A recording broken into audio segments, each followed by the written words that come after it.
और लड्डू का इंतजार करते थे। और जब कोई अतिथि बोलने आता था तो मन में गाली देते कि हमारा तो कार्यक्रम ये तोड़ दे या हमारे कार्यक्रम को ब्रेक कर देगा, तो हम आपके बीच में लंबा कार्यक्रम नहीं करेंगे। हम आपके उज्जवल भविष्य की कामना करते हुए ये निवेदन करने आए हैं कि जो आजादी का महोत्सव आप मना रहे हो, इसके लिए बहुत देशभक्तों ने अपनी कुर्बानियां दी। आज जब हम खुले वातावरण में बोल रहे हैं, इस डायस में जो आवाज बनके हम आपके बीच में बैठे हैं, ये प्रबंधक जी जो इतनी बड़ी संस्था संचालित कर रहे हैं, ये उन महान सपूतों की बलिदान की देन है कि आज हम बोल रहे। इतना ही नहीं, आज हमें अगर वोट देने का अधिकार मिला है, जिस वोट के बल पे जब हम आपके द्वार चार पे जाते हैं श्री अच्छे लाल यादव, अब आप बैठ के कहते हो आइएगा, उसका भी अधिकार इसी आजादी से मिला। तो आजादी अगर आपको मिली है तो इस आजादी का मतलब ये जान लीजिए, ये आजादी किसी ईद, किसी बैसाखी, किसी दीपावली, किसी होली से बढ़कर इसको खुशियों से मनाई। आज पूरा देश मना रहा है। आज हम आजाद हैं। आज हमें बोलने की, चलने की, बैठने की, अभिव्यक्ति की आजादी मिली। हम शिक्षा नहीं हासिल कर सकते थे, हमारा ये स्तर था। तो अगर आपको आजादी मिली है तो हमारी ये नैतिक जिम्मेदारी है कि हमारे सामने ये जो फूल से मुस्कुराते हुए बच्चे हैं, इनके उज्जवल भविष्य के लिए हम कामना करें, एक सपना सजाएं जिस सपने में डॉक्टर बी आर अम्बेडकर जैसी विचारधारा पैदा हो। एक ऐसा सपना सजाएं जिसमें सावित्रीबाई फुले जैसी विचारधारा पैदा हो। हम एक ऐसा महामानव पैदा करें जो महात्मा गांधी, पूज्य महात्मा गांधी का प्रतिनिधित्व दिखाई दे।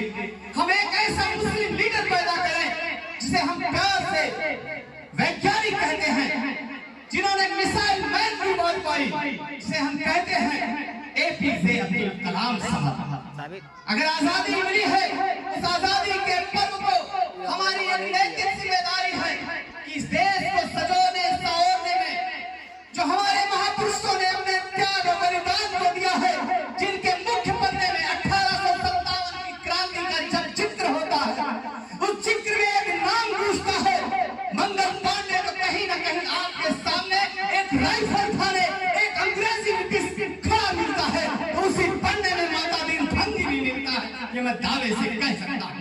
आपको उन्हें आजादी के पन्ने में पंडित राम प्रसाद बिस्मिल भी मिलते हैं।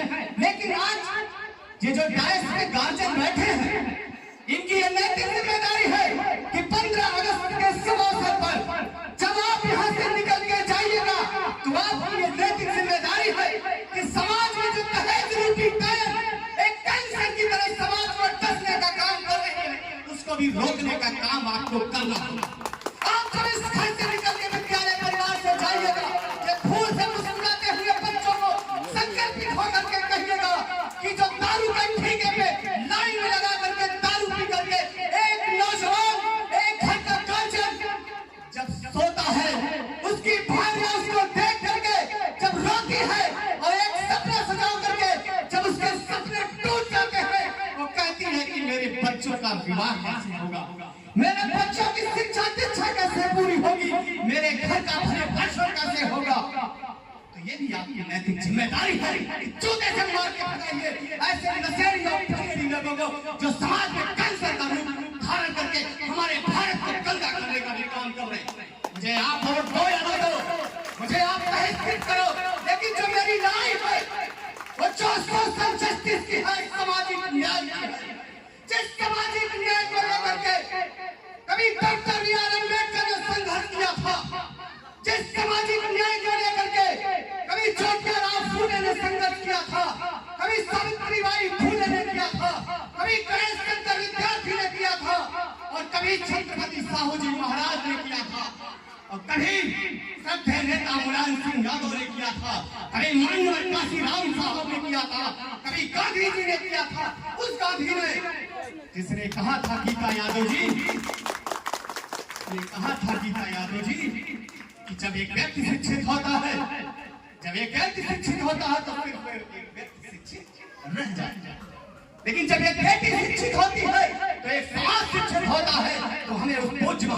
गांधी की विचारधारा को जागृत करने की जरूरत। नारे तो लग रहे हैं, इंकलाब जिंदाबाद, भारत माता की जय।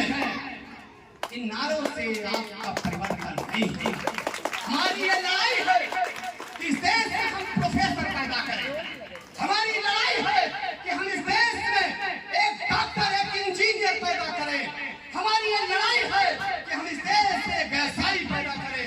हमारी ये लड़ाई है कि हम इस देश में एक अच्छा एक्ट्रेस, एक अच्छा खिलाड़ी पैदा करें। हमारी लड़ाई ये नहीं होनी चाहिए कि हम किसी को बेचें। हम भी जब आए थे अपने घर से, बहुत बहुत पटाना झेली है, क्योंकि एक चरवाहे का लड़का था। पिताजी भैंस चराते थे, पिताजी गोबर उठाते थे, पिताजी 4 बजे रात को गोविंद साहब के मेले में दूध का डब्बा लेकर के पहुंच जाते थे। लेकिन नहीं, उन्होंने पढ़ाया लिखाया, शिक्षा दी, और इसके बाद मैंने सोशल जस्टिस की विचारधारा को फॉलो करते हुए, लोहिया अम्बेडकर की विचारधारा को मानते हुए जिले के उस सदन में सदस्य बनकर के शपथ ग्रहण किया। और उसी गोविंद साहब मेले में चल रहा थी, जिस गोविंद साहब के मेले में मेरे पूज्य पिता श्री चंद्रिका प्रसाद यादव दूर मिलते थे। मैंने फीता काट करके एक सामाजिक न्याय का चेहरा दे दिया। मैं वो प्रद्युम्न यादव की। मेरी लड़ाई कभी समाज को नीचा दिखाने की नहीं, मेरी लड़ाई कभी किसी को झुकाने की नहीं रही।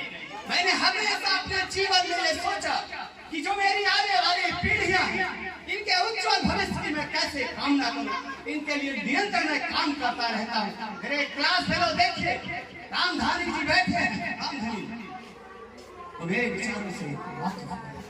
तो मैं आज 15 अगस्त के शुभ अवसर पर भाई जदवंश जी को दिल की गहराई से धन्यवाद देता हूँ कि आपने मुझे दायज दिया, मुझे आपने आवाज दिया कि आज मैं फतेहपुर की धरती पे बोल रहा हूँ। ये जो मेरी बहनें यहाँ पठन पाठन कराने आई, इनकी नैतिक जिम्मेदारी है कि इस देश में जो हिंदू मुस्लिम के नाम पे जहर घोला जा रहा है, उस जहर को रोकने का काम करना मेरी बहनों, वरना देश नाशवर की तरफ जा रहा है। हम इस देश में गुलदस्ता बनाने आए, हम हिंदू मुस्लिम बन के लड़ने नहीं आए। हम क्या बनाने आए थे और क्या बना बैठे? भानु जी आपको अधिवक्ता, हम क्या बनाने आए थे और क्या बना बैठे? कहीं मंदिर बना बैठे, कहीं मस्जिद बना बैठे। तुमसे तो अच्छे वो परिंदे हैं जो आसमानों में उड़, तुमसे तो अच्छे वो परिंदे हैं कहीं मंदिर पे जा बैठे, कहीं मस्जिद पे जा बैठे, कहीं मंदिर पे जा बैठे, कहीं मस्जिद पे जा बैठे। इसी के साथ मैं अपनी वाणी को विराम देता हूँ। जय मंडल, जय संविधान, इंकलाब जिंदाबाद।